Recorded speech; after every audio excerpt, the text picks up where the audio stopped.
Hi friends, welcome to Rameshri vlog. இன்றைக்கி நம்ம ஒரு சூப்பரான குக்கிங் விலாக் தான் பார்க்க போகிறோம். குக்கிங் வீடியோ தான். வாங்க என்னென்னு பார்ப்போம். நல்லா செம்ம டேஸ்டியாக ஒயிட் ரைஸ், இட்லி, தோசை, பூரி, சப்பாத்தி எல்லாத்துக்கும் சூப்பரான காம்பினேஷன். நல்லா செம்ம டேஸ்டியாக ஒரு சைட் டிஷ் தான் செய்ய போகிறோம். சைட் டிஷ்ஷில் மெயின் டிஷ் தான். டேஸ்டியான முட்டை கிரேவின்னு சொல்லலாம், முட்டை தொக்குன்னு சொல்லலாம், முட்டை குழம்புன்னு சொல்லலாம். நல்லா செம்ம டேஸ்டியாக இருக்கும். நம்ம டக்குன்னு செஞ்சிடலாம், ரொம்ப லேட் ஆகாது.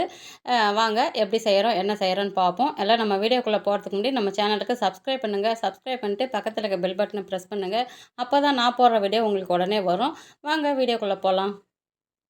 இங்கே பாருங்கள், நான் வந்து ஸ்டவ்வில் ஒரு கடாய் வச்சுருக்கேன். கடாய் சூடாகிடுச்சு. கடாய் சூடானதுக்கப்புறம் நான் வந்து ஒரு 5 டேபிள் ஸ்பூன் வந்து எண்ணெய் எடுத்து வச்சுருக்கேன். ரீஃபண்ட் ஆயில் தான் எடுத்து வச்சுருக்கேன். கடலை எண்ணெய் இருந்தாலும் ஊற்றிக்கோங்க. நான் ரீஃபண்ட் ஆயில் வச்சுருக்கேன். எண்ணெய் வந்து லைட்டாக சூடாகட்டும். தாளிக்கிறதுக்கு வந்து சோம்பு, ஒரு 1/2 டீஸ்பூன் சோம்பு, ஒரு 5, 6 லவங்கம், அன்னாச்சி பூ, ஒரு 2 பீஸு பட்டை, கல்பாசி இலை, ஒரு பிரிஞ்சி இலையை பாதியாக கட் பண்ணி 2 பாதியாக வச்சுருக்கேன். எண்ணெய் வந்து நல்லா சூடானதுக்கப்புறம் நம்ம எடுத்து வச்சுருக்க இந்த மசாலா பொருளுங்களாம் போட்டு நல்லா பொரிய வச்சுட்டு, ஒரு 5 வெங்காயம், பெரிய சைஸ் வெங்காயமாக எடுத்து பொடிசாக கட் பண்ணி வச்சுருக்கேன். அதை போட்டு நல்லா கண்ணாடி பதமாக, தீயாத அளவுக்கு கண்ணாடி பதமாக நல்லா வதக்கிக்கணும் வெங்காயத்தை. வெங்காயம் வந்து தீயக்கூடாது. ஃப்ளேம் வந்து கொஞ்சம் மீடியம் ஃப்ளேம் வச்சு நல்லா வதக்கிக்கலாம். ஆனால் துவலா வதங்கணும். வெங்காயம் வந்து துவலா வதங்கியிருக்கணும். அப்போ தான் நமக்கு இந்த கிரேவிக்கு திக்கு கொடுக்கும். நல்லா திக்னஸ் வரும். சரியாக வதங்கலைன்னா திக்னஸ் கொடுக்காது. அதனால் நல்லா வதங்கட்டும். இந்த கிரேவிக்கு தேவையான சால்ட் வந்து நான் வந்து ஃபஸ்ட்லேயே போட்டு வெங்காயத்தை கூட போட்டு வதக்கிக்கிறேன். பாருங்க, நான் வந்து ஒரு 5 தக்காளி, இஞ்சி, பூண்டு எடுத்து வச்சுருக்கேன். இது 3த்தையும் நம்ம மிக்ஸி ஜாரில் போட்டு நைஸாக அரைச்சிட்டு வந்துடலாம். வெங்காயம் நல்லா துவலா வதங்கிடுச்சு பாருங்கள்.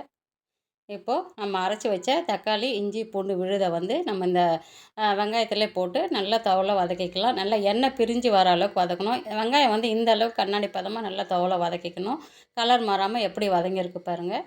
நான் அரைச்சி வச்ச விழுதையும் அந்த வெங்காயத்து கூடயே சேர்த்துட்டேன்.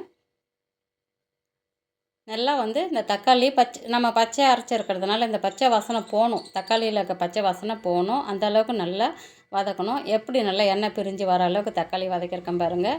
இதுக்கு வந்து தேவையான காரத்துக்கு குழம்பு மிளகாத்தூள் ஒரு 4 டீஸ்பூனும், கரம் மசாலா ஒரு 1/2 டீஸ்பூனும், கறி மசாலா, கரம் மசாலா வேறு, கறி மசாலா வேறு, கறி மசாலா ஒரு 1/2 டீஸ்பூனும் எடுத்து வச்சுருக்கேன். 3த்தையும் ஒன்றா போட்டு நல்லா வதக்கிக்கலாம். லைட்டாக அந்த எண்ணெயிலே வந்து அந்த பச்சை வாசனை போகிற அளவுக்கு லைட்டாக வதக்கினா போதும்.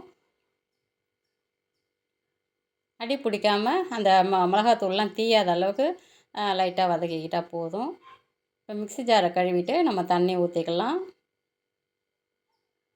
இந்த கிரேவிக்கு தேவையான தண்ணியும் கொஞ்சம் ஊற்றிக்கலாம். ரொம்ப தண்ணி ஊற்றக்கூடாது. நமக்கு கிரேவின்னும் போது நமக்கு கெட்டியாக இருக்கணும். குழம்பா இருந்தால் கூட ரொம்ப தண்ணியாகவும் இருக்கக்கூடாது. குழம்புன்னு சொன்னாலும் ரொம்ப தண்ணியாக இருக்கக்கூடாது. கொஞ்சம் கெட்டியாக கிரேவி பார்த்துக்கு இருந்தால் தான் குழம்பும் டேஸ்ட்டாக இருக்கும். ஒயிட் ரைஸ்க்கெலாம் போட்டு இப்போ சாப்பிட்டோன்னா அவ்வளோ சூப்பராக இருக்கும் இந்த முட்டை குழம்பு. இந்த அளவுக்கு வந்து தண்ணி ஊற்றிட்டு நல்லா இந்த மிளகாத்தூள், அந்த மசாலாத்தூள் எல்லாம் அந்த பச்சை வாசனை போகிற அளவுக்கு நல்லா வதக்கிக்கலாம். நான் வந்து ஒரு 5 முட்டை வேக வச்சுருக்கேன். வேக வச்சு தோல் உரித்து வச்சுருக்கேன். அதை வந்து நல்லா கத்தியால் வந்து நம்ம ஒரு 4 இடத்துல கீனி விட்டுடலாம். ஒரு 4, 5 இடத்துல கீனி விட்டோம்னா நம்ம அந்த கிரேவியில் போடும்போது கிரேவியில் இருக்க மசாலா, உப்பு, காரம் எல்லாம் வந்து இந்த முட்டையில் உள்ள வரையில் நல்லா இறங்கி சாப்பிட்றதுக்கு டேஸ்ட்டாக இருக்கும் நமக்கு. அதனால் ஒரு 4, 5 இடத்துல கீரல் போட்டுக்கலாம்.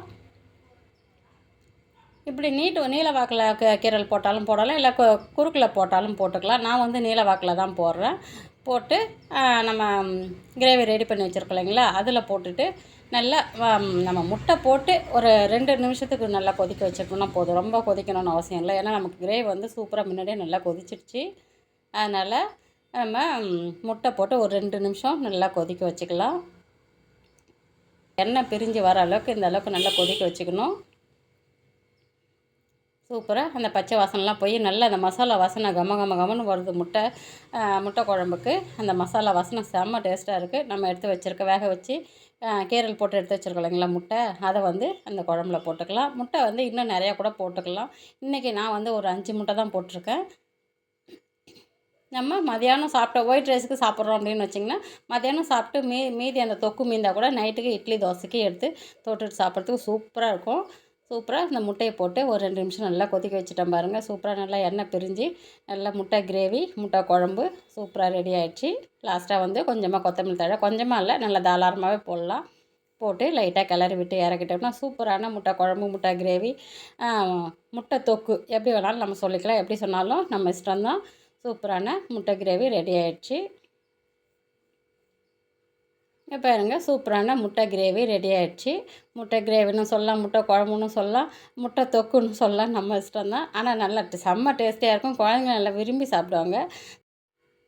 ஒயிட் ரைஸ், பூரி, சப்பாத்தி, இட்லி, தோசை எல்லாத்துக்குமே சூப்பரான காம்பினேஷன். இந்த மாதிரி செஞ்சு சாப்பிட்டு என்ஜாய் பண்ணுங்கள். செம்ம டேஸ்ட்டாக இருக்கும். இந்த வீடியோ உங்களுக்கு பிடிச்சிருந்தா லைக் பண்ணுங்கள், ஷேர் பண்ணுங்கள், சப்ஸ்கிரைப் பண்ணுங்கள். வீடியோ பிடிக்கலனாலும் ஒரு லைக் பண்ணுங்கள். தேங்க்யூ.